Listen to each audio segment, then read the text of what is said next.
Hey everyone, I'm Nick DiMatteo and welcome to week 192 and video episode number 18 of 4T, the Thursday throwback track. Every week I take a release from my collection, I discuss it, I give you my take on it, throw in some other things, and I talk about how it has influenced my music. This week, it's an 80s post-punk, new wave, post-new wave band that had some success. The Alarm and their 1989 album Change. I love this cover, and I love how the insert is a see-through and all that stuff. Sometimes I pull something out of my collection and I'm like, I know exactly what to write, I know exactly what to say, it's easy. Like last week and other weeks. And other times I pull it out and I say, what? And I don't have any idea and I've got to refresh my memory and all of that. But sometimes I pull something out of my collection and I'm like, I know what I'm going to say, I know what this means. And then I start digging into it and I realize I was wrong. One of the great things I think about revisiting the past in this way is finding out how wrong you can be. Because you're refining who you are and what your memory is and what things mean to you and all of that. I think it's one of the great parts of this exercise and this journey. For example, with this band and or in general, a memory gets stuck in your head. Not a big life-changing memory, but the kind that's like, oh yeah, I remember that, and it starts to mean something to you. And then, like a mental game of telephone, it gets warped. And over the years, it morphs into, kind of solidifies into a certain, it has certain qualities to it and certain aspects and facts to it, facts quote unquote. And that memory gets stored in your brain, overwrites the original, like pristine memory. And other thoughts and feelings get attached to it until all of a sudden this memory becomes something that it wasn't. But it gets overwritten not in a digital way. It gets overwritten in an analog way. Like if you have any experience with cassettes and recording on cassettes, and let's say you desperately wanted to record something on the radio that you heard. Really, this is a throwback Thursday. And you ran out of cassettes, so you have to record over an old cassette that you didn't really want anymore. If you do that too many times, the cassette gets a little thinner and thinner, so the original content kind of starts to bleed through in places where you recorded over. That's kind of what happens with memories like this. That original memory's still there. You're just overwriting it with misconceptions, honestly. So for years, I remembered this band, The Alarm, as a pet band, as a band that was like, ooh, this is not U2, who they were often compared to because they had a similar trajectory. They came from a part of the, in that whole British Isles, they're Welsh, not Irish, but they late 70s, post-punk, and a similar kind of big voice like that. They even opened for U2, I think, on a tour. And they never quite got as big as them, but there was a period in the mid-'80s where some critics and people thought that they might get that big. And this was a special band for me because not as many people knew about it and all that stuff. And then I pull the album out and I listen to it, and particularly this song, let's give it a second. Sold Me Down the River, which was their big single off of this. And I'm like, yeah, I remember it, but wow, this is not exactly what I thought it was, right?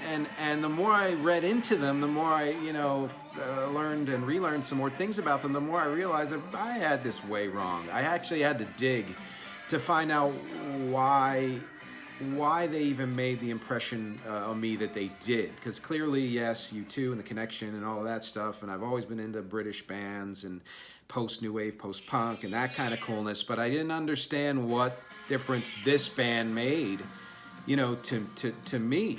And then I found that 2 years before this album, in '87, they released another album, and the song on that was called Rescue Me, which I think was their biggest hit in the States, I want to say, and it was the one that really captured me, because it was like a U2-ish sound, but in a more kind of less ponderous way. Not that I'm judging that. I love U2's top 5 for me, so go Bono. Yeah, it's ponderous as you want, but they had a bit of lighter, but not lighter like frothy, and so I thought, oh, that's another iteration of how this sound can go, and it inspired me, or so I thought, to take a song I had written 10 years before and rewrite it in that style. I even said that a week or two ago when I shared that song, that's what I did.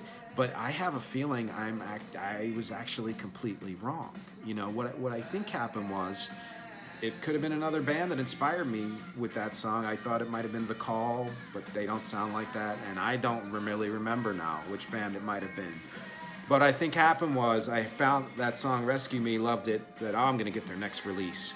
And in '89 I go and I pull, you know, I buy this, and it's still in great condition, probably because I didn't play it much, because I remember, I think I'm remembering now that I listened to it and I was underwhelmed. I was like, you know, I kind of hoped they were going in one direction, they went another direction, or they did, you know, and to me, what this did was then and it's partly in the text below. You can read it.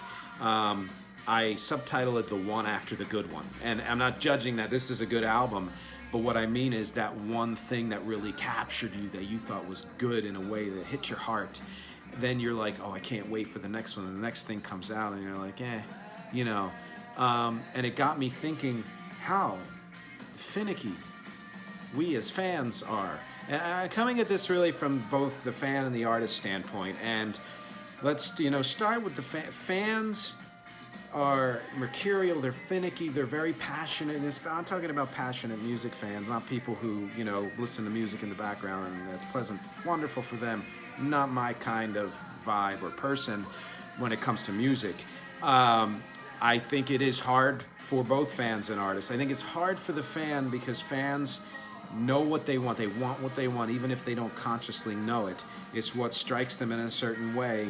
But yet they, you know, let's say a band is in a certain sound. There are a lot of fans who are like, I want that sound, but I don't want it exactly the same. I want it slightly different, but I don't want it too different, and I certainly don't want them to go off in the left field. But if they repeat themselves, and I'm kind of done with that too. So it's such a fine-tuning as a fan to be satisfied with the next release from an artist and to be satisfied with an artist's career trajectory. And I respect that, I understand that, I know what that is. There have been so many times where a favorite artist of mine has released an album and I've been like, nah, damn it, I wish it was something else. But then what you have to do is, and this is, I think, the difference between a band that's your core band, they used to say Desert Island Disc or whatever, or a band that you just like, and that is, are you willing to go along with them for the ride? Through their peaks and valleys, through their left fields and right field turns, and they're repeating themselves or going crazy or whatever it is, and accept them as a whole, as a body, the way you would with a family member whom you love and get along with. You're not going to like everything they do or agree with everything they do, but you take them as a whole and respect and love them.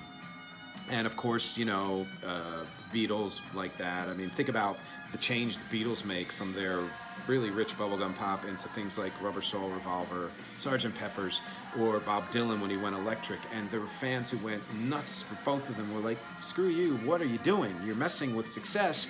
And other fans who were like, yeah, go for the big change. And then fans are in the middle who are like, I don't know if I like this, do I? I'm not sure. But if you hung in, then you decide over time, this is a band that's core for me, and you get richly rewarded because you realize that they are expressing their world. And that to me is why I think it's hard for an artist, and I'm going to say even way harder for an artist than it is for a fan in this relationship. Because let's say you're not an artist who succumbs to pressures of success and popularity and trends and oh, I had success with this kind of song, I'm going to do that song again. But you're an artist who's just being an artist, who's saying, this is the music I love, this is what I do, I'm going to do this. Oh, I wrote this song, I'm going to do it in this way. I'm going to change, I'm going to add this to it. I'm an active artist who listens, who engages with the community, etc., etc. You know, all you're trying to do is follow your muse, follow your inspiration, and do what you do. And no, you know, you do want to have that relationship with the fans. I know I do. I know I want fans to love everything I do, or at least love enough of what I do to follow me along. But you can't be beholden to that. And that's what makes it, you know, so tenuous and such a tricky, fine-tuning kind of thing. Catherine, my girlfriend, mentioned that a lot of Lady Gaga fans did that when she released something that was really unlike what she had done before. And again, and she's not a core for me, but I understand why she would be for many other people, because boy, is she following her muse and expressing her entire world in the music that she does. And that's, I think, you know, that's what I want. I think that's what passionate music fans want from an artist is when they find an artist that they link to heart, they're expressing that world that they can get into as much as the artist does and can follow along with that journey.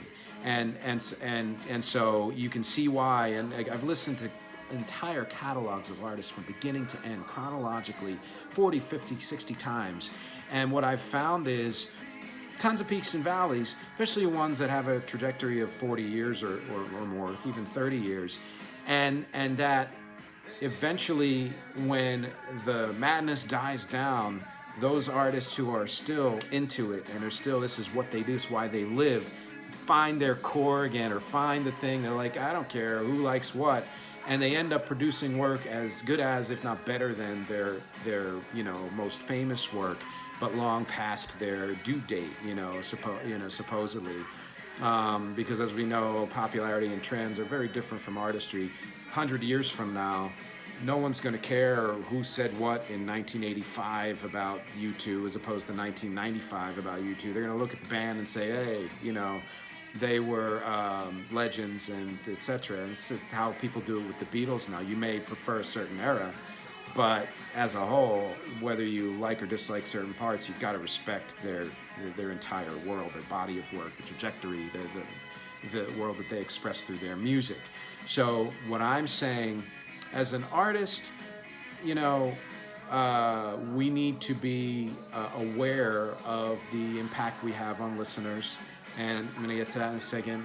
As fans, we need to be patient. We need to allow artists to breathe. We need to allow artists to do what they do. And call them to task when they've clearly gone in a direction that does not work for them, like when Chicago went disco. There's actually some good songs on that one album, but that is, nice try. But again, body of work, they're a core band for me, so I accept them as a whole, even in their, crappy 90s days. But we need to have that patience for the artists to whom we love or want to love or are trying to love. Be forgiving, be accepting of the human side of creation, the ins and outs of all of that. We need to actually listen. That's one of the things I talk about, conversation connection, but I think the main reason I do this, beyond all that, is that I want people to understand what real listening is. It's not, I heard 10, 30 seconds, 40 seconds of a song. I heard a song once all the way through. It's, if it's something you think you might like, give it minimum 3 chances. Listen to it 3 times. You're going to get something different from it each time. And if at the end of the 3rd time you're like, yeah, it's all right, or I hate it, fine. But you may discover that 3rd time, it sinks into you. I've done that with albums, and I've been like, oh my God, I thought this album was, and then it just had so many greater rewards underneath, It's like good cooking. Blow me away with hot sauce, but if you got the right mix of earthy herbs and spices that kind of creep up on you, the way a good wine, good coffee does, good beer, that's what you want, that's what lasts, So, listen to the 2 links for the 2 songs that I have 2 this week for a reason, because one of them is from over 20 years ago. It's called a song called Too Good to Me. It's one of my favorites. I haven't performed it live much because of the certain nature of it. And then listen to a song that I released recently that's going to be on an EP of mine this year called Polymath. And you can hear the 20-year gap, the connection between those 2 songs, but the difference in the evolution. And let me know if you hear does it sound like the same artist? Does it, me? Does it sound like a change that makes sense, where there are left turns in there? Listen to other music from those releases too, as you go through, and see if you can hear the through line in all of the incredibly nutty genre changes that I've had over the years, and go back and find another band that you love or that you weren't sure you loved, and do the same thing with them and see how you feel about the journey that they've taken. And start with a band you love and say, why do I love them even though they went here and went there and then went back to here and then ended up here? Figure that out. And then apply that to another band that you're like, I don't understand what they did or why everybody else loves them, let me know what artists you feel the same with it. Have you been disappointed with certain releases? Like, true confession, I was disappointed with Joshua Tree when it came out because I loved Unforgettable Fire so much. And then I was disappointed with Rattle and Hum because I love Joshua Tree so much. But what did I say? Disappointed with Joshua Tree, then loved it because it gave it some time. I let the artists do what they were doing and breathed into where they were going. So I could say a ton more, but thank you again for listening, for watching, for clicking, for sharing, for subscribing, for all of that stuff. Please read the alt text that I have underneath there. Click on the link for this album, The Alarm, The Change. Let me know if you have any affinity for it or anything that they've done. Click on the links to my songs, listen to them, and look at the questions that I wrote down. They're similar to what I just asked. And comment, please, comment. Share everything that you want to, because again, other than the listening, which I've confessed is my main goal, my other main objectives here with music, conversation and connection. Thanks again. Glad we can share these things during the times that we're living in, and I will see you next week.